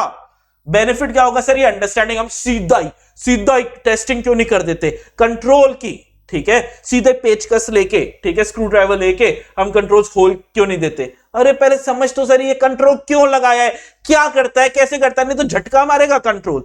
बेनिफिट क्या है भाई, बेनिफिट क्या है अंडरस्टैंडिंग का, फायदा क्या होगा सर? आप हर चीज पे ध्यान नहीं दोगे, आप पहले ही आइडेंटिफाई कर पाओगे टाइप्स ऑफ पोटेंशियल मिसस्टेटमेंट, कहां कहां गड़बड़ी हो सकती है, जरूरी नहीं है हो, कहां कहां गड़बड़ी हो सकती है आप पहले आइडेंटिफाई कर लोगे। Identify factors that affect risk of material misstatement, और उसके अनुसार आप डिजाइन कर लोगे NET of further audit procedures को आप डिजाइन कर लोगे। किस तरीके के प्रोसीजर्स, फर्दर रिस्पॉन्स देने के लिए क्या प्रोसीजर्स की जरूरत पड़ेगी, आप उनको पहले ही डिजाइन एनईटी उनका एफएपी का डिजाइन कर लोगे। Evaluation of internal control by auditor, ये एक इंडिस्पेंसिबल पार्ट है ओवरऑल ऑडिट प्रोग्राम का। ये बात आपके करेक्ट इनकरेक्ट में आ सकती है कि जब ओवरऑल ऑडिट प्रोग्राम बनाएंगे उसी समय इंटरनल कंट्रोल को कैसे इवैल्यूएट करेंगे, कैसे चेक करेगा ऑडिटर, इसके तरीके, इसका पूरा प्रोग्राम ऑडिट ये ऑडिट प्रोग्राम के टाइम पे ही लिख दिया जाएगा। फायदा क्या होगा सर इसका? फायदा ये होगा कि fraud and error likely to be located, कहां कहां गड़बड़ी हो सकती है वो ऑर्डिनरी कोर्स ऑफ बिजनेस में ही आपको, ऑर्डिनरी कोर्स ऑफ ऑपरेशन में ही आपको मिल जाएगा कि कहां कहां गड़बड़ी हो सकती है, क्या एडिक्वेट इंटरनल कंट्रोल सिस्टम है और क्या वो जैसा आपने सोचा वैसे ही काम कर रहा है, क्या आपके पास इफेक्टिव इंटरनल ऑडिटिंग डिपार्टमेंट है, क्या जो दूसरे एडमिनिस्ट्रेटिव है, सीईओ सीएफओ एडमिनिस्ट्रेटिव कंट्रोल है, उनका इंटरनल कंट्रोल पर कोई प्रभाव है, और क्या कंट्रोल्स हमारे एसेट को सेफगार्ड कर पा रहे हैं या नहीं। यानी जो एंटिटी के ऑब्जेक्टिव थे, यह फायदा हो जाएगा इवैल्यूएशन का कि क्या एंटिटी के ऑब्जेक्टिव पूर्ण हो रहे हैं, क्या हम ऑब्जेक्टिव को अचीव कर पा रहे हैं या नहीं। मेन बेनिफिट यही होंगे। अब एग्जाम में बेटा ये various aspects of internal control है। अब इंटरनल कंट्रोल के बहुत, ठीक है, 4 एस्पेक्ट है। कितने एस्पेक्ट है बेटा? 4 एस्पेक्ट है। जनरली सिर्फ ध्यान क्या देना है, क्या एस्पेक्ट पे 2 तरीके से सवाल, इसमें 2-3 तरीके के सवाल बनते हैं। बड़ा सारा टॉपिक है, बुक से अगर नजर घुमाओगे तो बहुत पेजेस निकल जाएंगे। एक तो एस्पेक्ट, अगर एस्पेक्ट देखे ना तो 4 है। A general nature and characteristic, पहला एस्पेक्ट। आगे B controls relevant to audit, दूसरा एस्पेक्ट। तीसरा nature and extent of understanding of relevant control, तीसरा एस्पेक्ट। और D component of internal control, चौथा एस्पेक्ट। अब चौथे एस्पेक्ट के अंदर 5 पॉइंट और है। ऐसे 1 में भी 2 पॉइंट है, 3 में भी पॉइंट है, ऐसे हम देखेंगे। तो अगर एस्पेक्ट का सवाल है 4 नंबर का, ये 4 हेडिंग लिखनी है, काम खत्म। 4 नंबर के लिए जो 4 हेडिंग्स हैं जिसको अभी अभी अपन ने मार्क किया, काम खत्म है। लेकिन कंपोनेंट पे भी सवाल आता है या लिमिटेशंस ऑफ इंटरनल कंट्रोल पे भी सवाल आता है। या तो लिमिटेशन पे, या ये जो चौथा वाला है ना कंपोनेंट, इसके 5 कंपोनेंट है बेटा, ठीक है। इन 5 कंपोनेंट में से कोई 4 लिखना होता है, उन पे सवाल आता है, ठीक है। मेजरली इस टॉपिक में हमने ये सवाल ही देखे। आप इनको ही ज्यादा अच्छे से करके जाओगे, नोट से ही करके जाओगे, समय नहीं है, नोट से करके जाओ। पहले जब आपको कंट्रोल्स देखने हैं तो कंट्रोल्स के एस्पेक्ट्स क्या क्या हैं, ये सबसे पहले, कोई भी कंट्रोल आप देख रहे हो कंट्रोल, सबसे पहले इसमें क्या चीज चेक करोगे? General nature and characteristics of internal control. ये जो कंट्रोल है, ठीक है, इसका जनरल नेचर एंड कैरेक्टरिस्टिक देखोगे कि यार कंट्रोल मैनेजमेंट ने लगाया है तो क्यों लगाया, कोई कारण तो होगा, ऐसे ही थोड़ी लगा लिया होगा। पर्पस ऑफ इंटरनल कंट्रोल, जिसको डिजाइन इंप्लीमेंट मेंटेन कर रहा है टू एड्रेस आइडेंटिफाइड रिस्क, कोई रिस्क को रिस्पॉन्स देने के लिए तो ये कंट्रोल लगाया होगा, उसका पर्पस समझोगे। That threaten the achievement of any of the entities objective, कि कौन से रिस्क की रक्षा कर रहा है, कौन से रिस्क को रिड्यूस करने की कोशिश कर रहा है, ठीक है। ये कंट्रोल जिसका डिम एंटिटी ने किया है, पहले जनरल नेचर में पर्पस समझोगे। और दूसरा लिमिटेशन, कंट्रोल है तो कोई दिक्कत, ये ही है जिसको मैंने बोलता हूं इनहेरेंट लिमिटेशन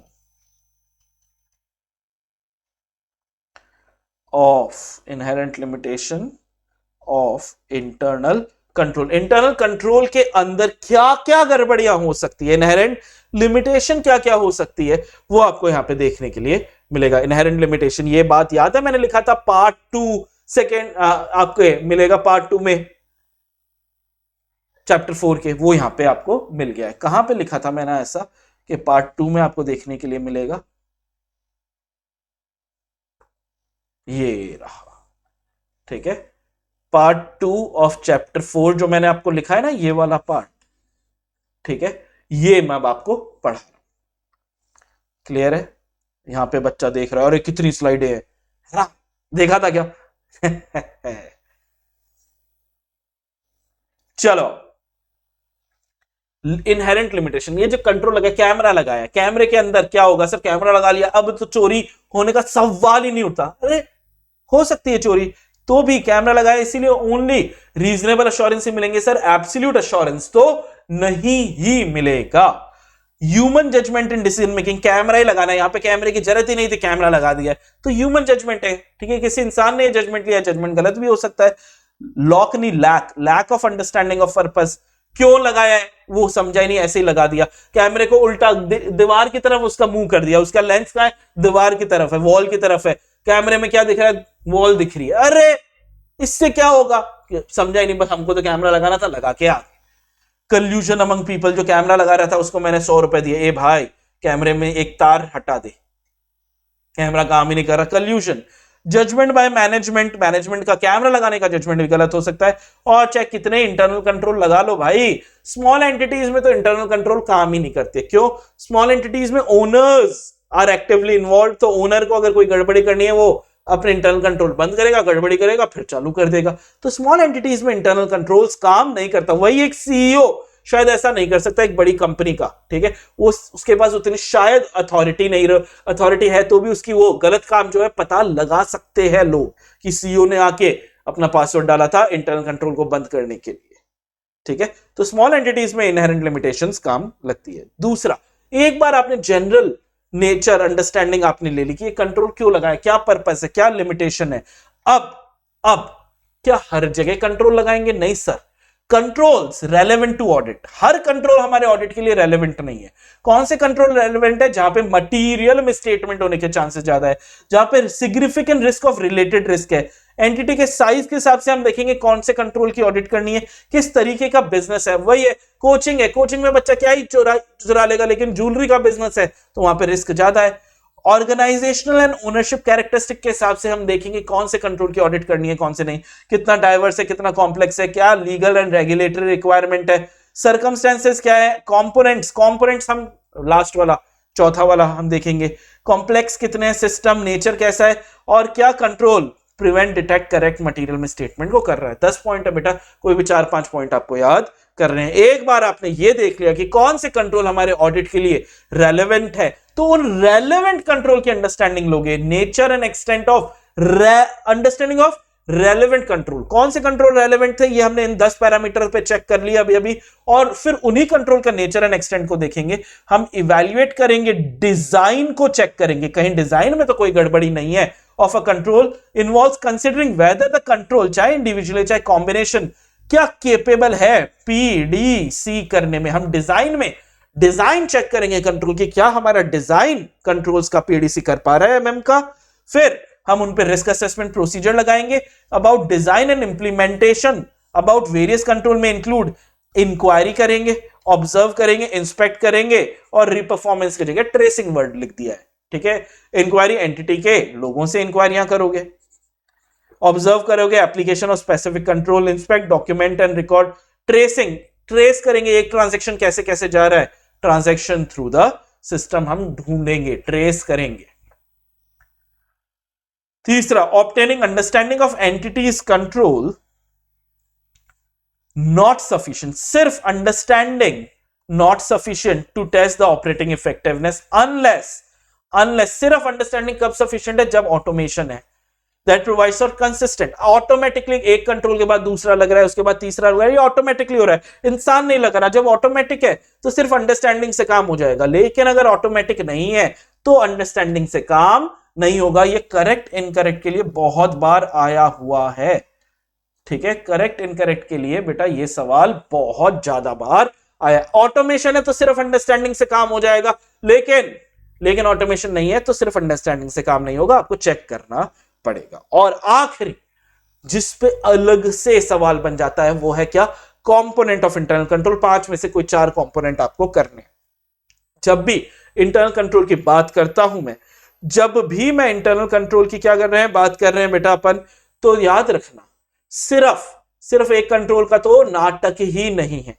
सिर्फ एक कंट्रोल का अपने को कभी नाटक नहीं होता है। हम हमेशा कंट्रोल इन्वायरमेंट को देखते हैं साहब, कि governance and management function, attitude, awareness and action of management, they set the tone of organisation influencing control consciousness of people. मतलब क्या कर, अगर कहीं कंट्रोल लगा हुआ है तो वहां पे गड़बड़ी नहीं होती। कैमरा अगर लगा हुआ होता है तो उसके नीचे क्यों लिखते हैं कि सावधान, आप कैमरे की नजर में है, या मुस्कुराइए, आप कैमरे की नजर में है। क्यों? जैसे ओहो कैमरा लगा हुआ है, हम वहां पे गड़बड़ नहीं करते, गलत काम नहीं करते, कंट्रोल कॉन्शियसनेस हो जाता है। इसी वजह से अगर कोई पान या गुटखा खा रहा है, वो बस स्टैंड पे या रेलवे पे वहां पे थूक देता है, लेकिन एयरपोर्ट पे नहीं थूकता। क्यों? कंट्रोल कॉन्शियसनेस है, अरे अरे अरे कोई देख लेगा, है ना, sets the tone. Entities risk assessment procedures क्या क्या काम करते हैं सर? एक तो आइडेंटिफाई करता है business risk relevant to financial reporting, estimate assess करता है ना, estimate significance of risk, assess करता है likelihood of their occurrence and decide about the actions further audit procedure, क्या क्या होंगे वो डिसाइड करता है। फिर बिना कंप्यूटर के, बिना इंफॉर्मेशन टेक्नोलॉजी के आजकल कोई कंट्रोल्स नहीं होते। तो information system to obtain understanding of class of transaction, कैसे कोई भी प्रोसीजर को इनिशिएट करते हैं, प्रोसेस करते हैं, रिकॉर्ड करते हैं, रिपोर्ट बनाते हैं। IRPR supporting accounting and information and financial reporting process, इन चीजों को चेक किया जाता है।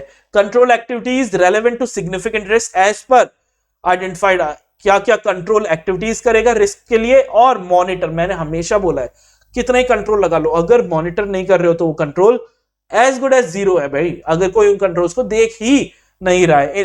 Helps in assessing effectiveness of control on timely basis. ये सारा काम कहां पे हो जाएगा? ऑडिट प्रोग्राम में। तो formulate audit programme after understanding of internal control and actual operation के बाद आप ऑडिट प्रोग्राम बनाए। Nature and extent of audit programme is substantially influenced by internal control system in operation. अगर इंटरनल कंट्रोल बहुत शानदार है तो ऑडिट प्रोग्राम छोटा होगा, इंटरनल कंट्रोल थर्ड क्लास है तो आपके ऑडिट प्रोग्राम में आप दूसरे ऑडिट के प्रोसीजर्स लगोगे और काम ज्यादा होगा। फिर वापस एक बहुत ही इंपॉर्टेंट सवाल आ गया है जो वेरी इंपॉर्टेंट है, ऐसे बहुत बार पूछता है, सिर्फ नोट से करने से चलेगा। Method of eval, method is the keyword. Evaluation करना है, ये हमको समझ में आ गया कि इंटरनल कंट्रोल का इवैल्यूएशन करना है। कैसे करे? ठीक है, कैसे करे? तो भैया 4 नंबर के लिए 4 चीजें मेथड के लिए, कि अगर आपको इंटरनल कंट्रोल का, मेन चार्टर्ड अकाउंटेंट तो जाएगा नहीं, वो अपने आर्टिकल्स को भेजेगा। आर्टिकल को पहले वो बोलेगा नरेटिव रिकॉर्ड की जा, और जो जो कंट्रोल दिखे उसके बारे में डिटेल में लिख के ला, ऐसे निबंध लिख के ला, कंप्लीट एंड एग्जॉस्टिव डिस्क्रिप्शन लिख के ला सिस्टम का, as found in operation article लिखेगा। या ऑडिटर जो चार्टर्ड अकाउंटेंट है उसने मैनेजमेंट से पूछा, ए मैनेजमेंट क्या क्या कंट्रोल लगाए हैं, ये लगाया, ये लगाया, ये लगाया, ये लगाया, एक लिस्ट बना देगा और ऑडिटर आर्टिकल को दे देगा कि जा, जो जो तेरे को कंट्रोल ठीक काम दिख रहे हैं उस पर टिक लगा के ला। इसको हम क्या बोलते हैं बेटा? चेकलिस्ट बोलते हैं। चेकलिस्ट में सीरीज ऑफ इंस्ट्रक्शंस या क्वेश्चंस रहेंगे जो ऑडिटिंग स्टाफ को फॉलो करना है, जो है उस पर टिक लगाएगा, जो नहीं है उस पर टिक नहीं रहेगा, ऑडिटर को, चार्टर्ड अकाउंटेंट को पता लग जाएगा। तीसरा क्वेश्चनेयर, सीए अपने आर्टिकल को क्या देगा? कई सारे सवाल बना के दे देगा कि जा एंटिटी के लोगों से ये सवाल पूछ के ला, इसको क्वेश्चनेयर तुमने भी बनाया है। Comprehensive set of questions concerning internal control. और फाइनली सीए क्या करेगा? अपने आर्टिकल को फ्लो चार्ट बना के देगा कि देख सबसे पहले यहां पे जाना, फिर यहां पे ठीक मिला तो इधर जाना, गलत मिला तो उधर जाना। क्या ऐसे फ्लो चार्ट बनाए हैं? EIS में तुम लोगों ने a graphic presentation of each part of company system of internal control। सिर्फ इतना, जितना यहां लिखा है उतने के पूरे नंबर मिल जाते हैं अगर इतना भी याद कर लिया। मेथड आने के सवाल, पता नहीं क्यों ऐसा लग रहा है नवंबर 23 में मेथड आने का हो सकता है, सवाल आ सकता है। फिर अब आप क्या कर रहे हो? Testing of internal control. इसी को तो सर हम स्टेज 2 बोलते हैं, TOC स्टेज 2 कि हाउ फार, कितने जो हमने उम्मीद की थी स्टेज 1 में उम्मीद की थी वो कितना एक्चुअली उम्मीद हमारी काम कर रही है। टेस्ट ऑफ कंट्रोल करते हैं हम, testing of internal control, how far internal control actually operation में है। हर कंट्रोल को नहीं कर सकते भाई, सिलेक्टिव बेसिस पे किया जाता है क्योंकि कंट्रोल्स इतने सारे नहीं चेक कर सकते। Done by application of procedural test and auditing in depth.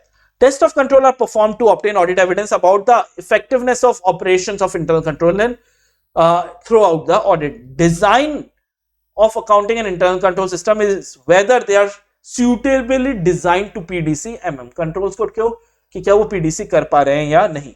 अब टेस्ट ऑफ कंट्रोल ये भी तुम लोग को ऑलरेडी पता है बेटा। टेस्ट में क्या क्या करते हैं, इंक्वायरी करते हैं, ऑब्जर्वेशन करते हैं, इंस्पेक्शन करते हैं और रीपरफॉर्मेंस करते हैं। फर्दर ऑडिट प्रोसीजर में ये 4 चीजें करते हैं ना बेटा, तो ये 4 चीजें आपको ऑलरेडी पता थी। ठीक है, किस पे इंस्पेक्ट किसका करोगे, हमेशा सर डॉक्यूमेंट्स को ही, सपोर्टिंग ट्रांजैक्शन को इंस्पेक्ट करते हैं। इंक्वायरी ऑब्जर्वेशन ऐसे इंटरनल कंट्रोल्स का जो कोई ट्रेल, कोई ऑडिट ट्रेल, कोई ट्रेल का मतलब कोई सबूत नहीं छोड़ रहा है। फिर रीपरफॉर्मेंस, इंडिपेंडेंट ऑडिटर खुद एग्जीक्यूट करेगा प्रोसीजर्स एंड कंट्रोल्स जो ओरिजिनली फ्रेम किए गए थे, उनको ऑडिटर खुद रीपरफॉर्म करेगा। ये 3 लिखने पे भी पूरे नंबर मिलते हैं, लेकिन आखिरी में एक अलग है, टेस्टिंग ऑफ इंटरनल कंट्रोल। आप स्पेसिफाइड कंप्यूटराइज्ड एप्लीकेशन पे भी कर सकते हो या ओवरऑल इंफॉर्मेशन टेक्नोलॉजी फंक्शन पे कर सकते हो, आपकी मर्जी है। किसी पर्टिकुलर सॉफ्टवेयर पे या ओवरऑल लेवल पे आपको करना है, ये आपकी मर्जी है। यहां पे एक तरीके से ये पार्ट खत्म होता है क्योंकि अब हम चैप्टर 6 पे, ठीक है, चैप्टर 6 की चीजों को वापस से डिस्कस कर रहे हैं।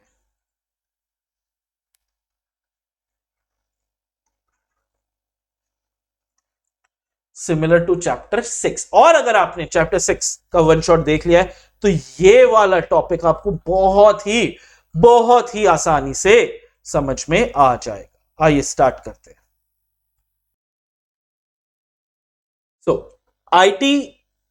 Internal control and IT environment, ठीक है, वही हमेशा बोला कि आजकल की दुनिया में बिना कंप्यूटर के तो हम ये उम्मीद ही नहीं कर सकते कि कंट्रोल्स कोई होंगे। All entity system of internal control contains both manual as well as automated element, ठीक है।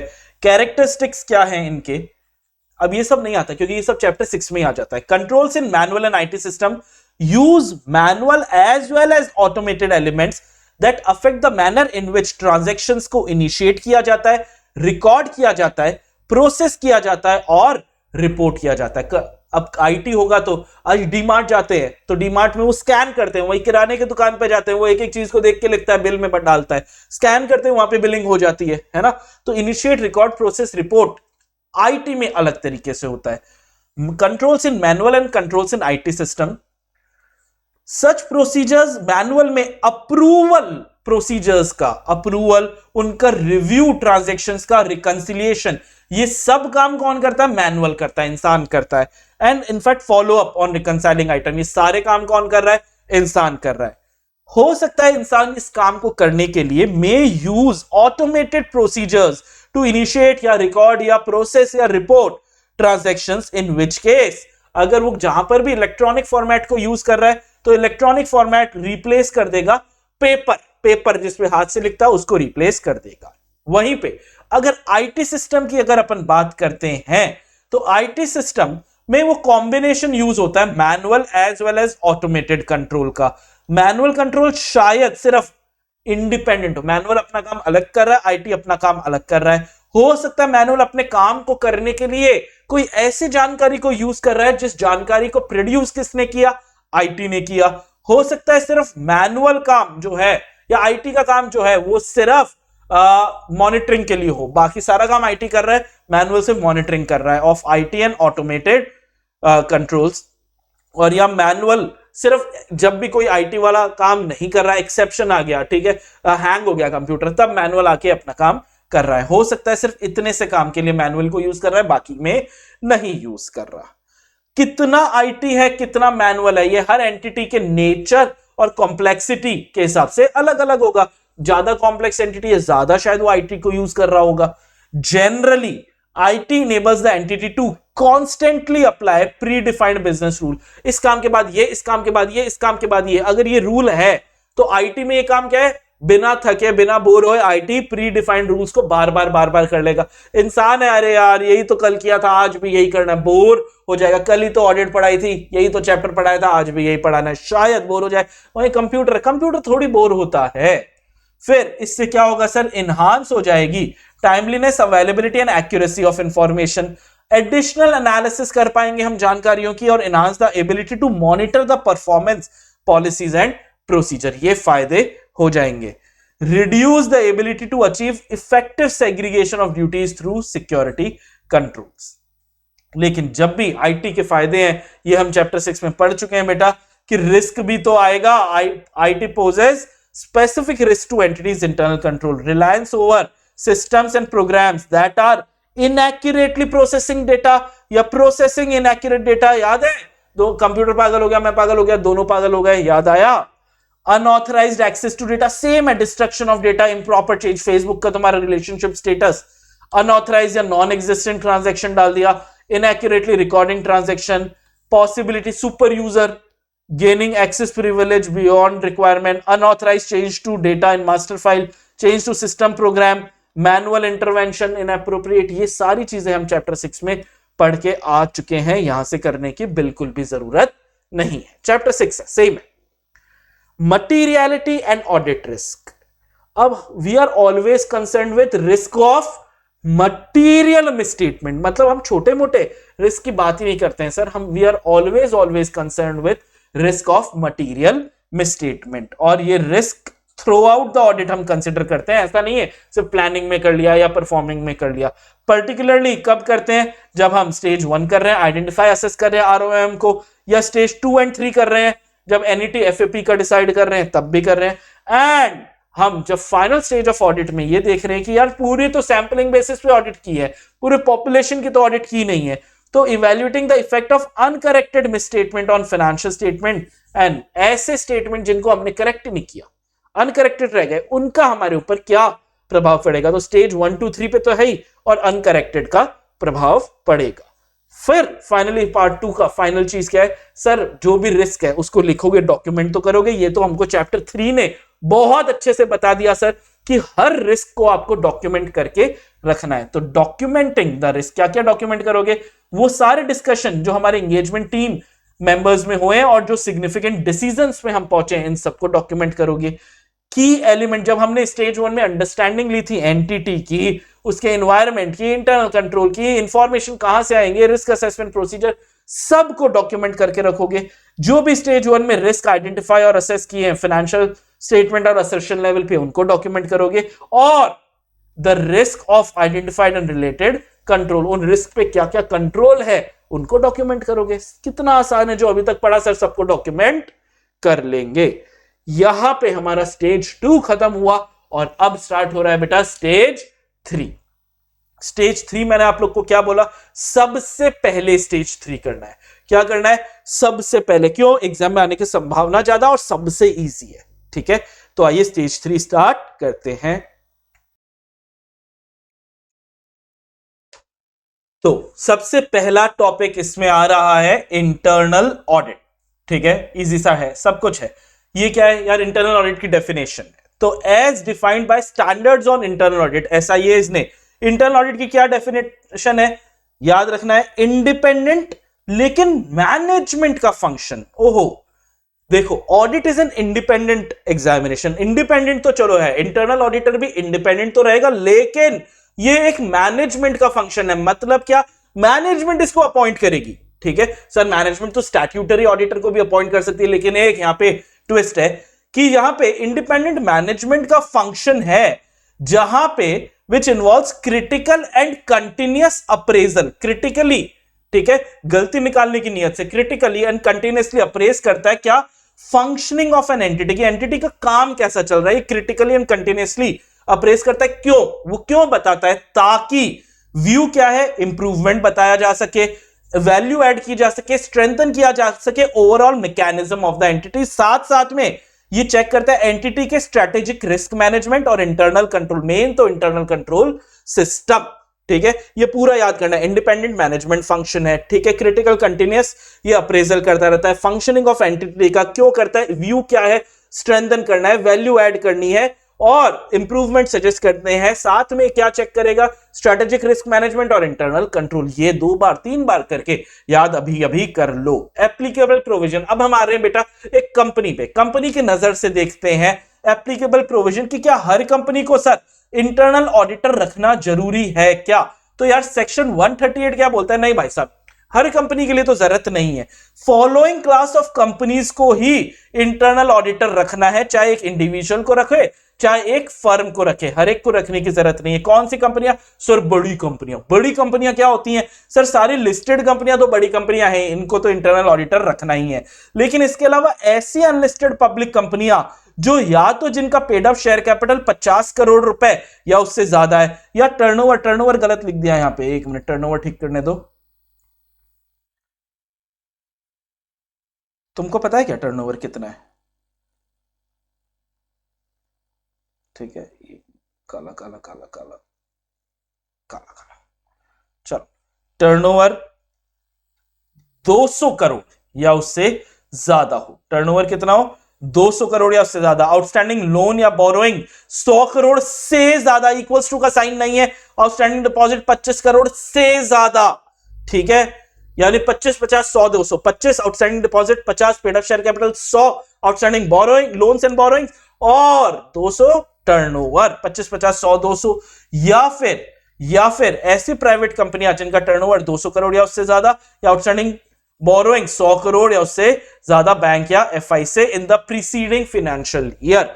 ये कंपनियां बड़ी कंपनियां होंगी, इनको ऑडिटर इंटरनल ऑडिटर रखना पड़ेगा। एग्जिस्टिंग कंपनी जो इन क्राइटेरियाज को फुलफिल कर ले, उसको कब तक रख लेना है भाई? साल चालू जैसे ही ये तेरे रूल्स लगे, जैसे ही तेरे कोई ना कोई रूल अट्रैक्ट हुआ, तो with in 6 months of commencement of such section, जैसे ही कोई रूल एप्लीकेबल हुआ, paid up share capital, turnover, कोई भी चीज अट्रैक्ट हो गई, उसके 6 महीने के अंदर तेरा ऑडिटर इंटरनल ऑडिटर आ जाना चाहिए। कौन कौन बनना चाहिए? एलिजिबिलिटी किस किस की है? सर एक सीए तो कर ही सकता है, सीएमए तो कर ही सकता है, साथ में कोई भी ऐसा प्रोफेशनल जिसको बीओडी डिसाइड करे। इनफैक्ट वो एम्प्लॉय भी हो सकता है। इंटरनल ऑडिटर करेगा क्या? इंटरनल ऑडिट फंक्शंस क्या क्या है? सर वो गवर्नेंस को चेक करेगा, रिस्क मैनेजमेंट चेक करेगा, इंटरनल कंट्रोल्स को चेक करेगा। इंटरनल कंट्रोल में क्या क्या चेक करेगा?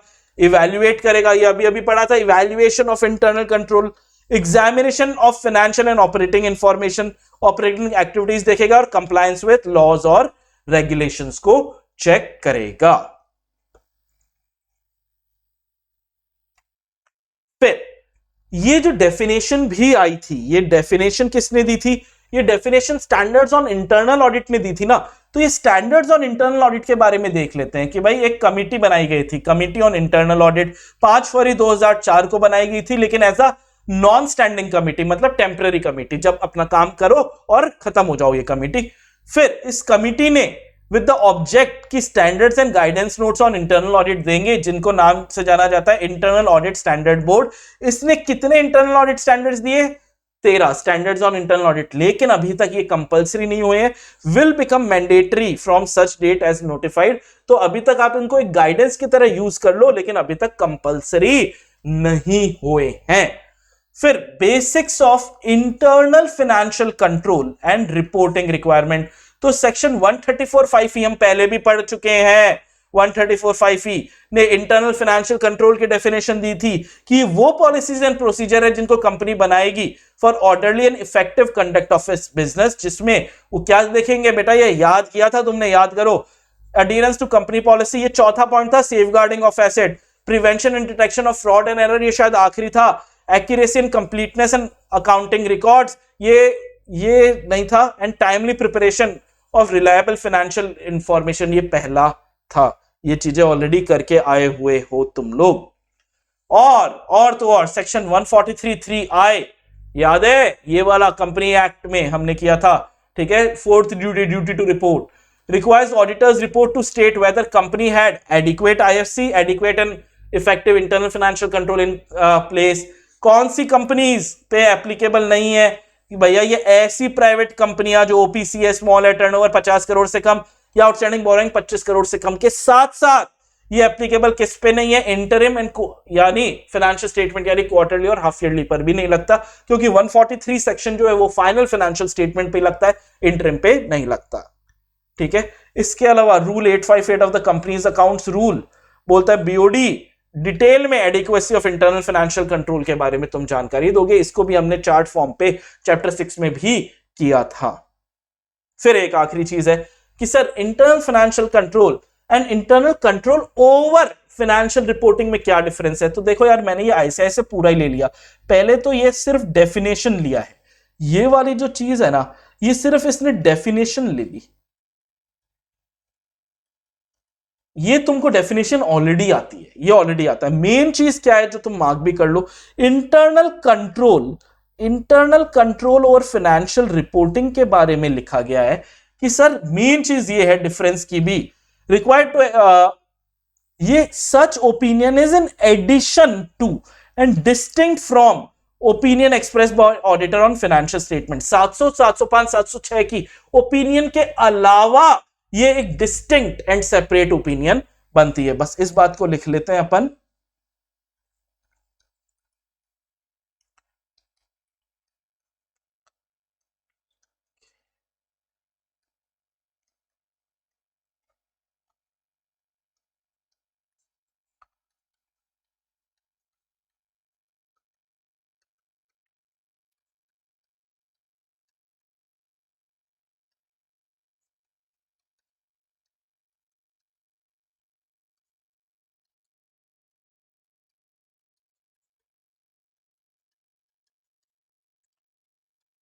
खत्म।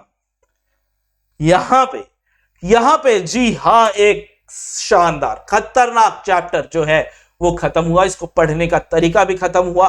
मेजरली हमारा 10 चैप्टर के वन शॉट्स ऑलरेडी आ चुके हैं बेटा।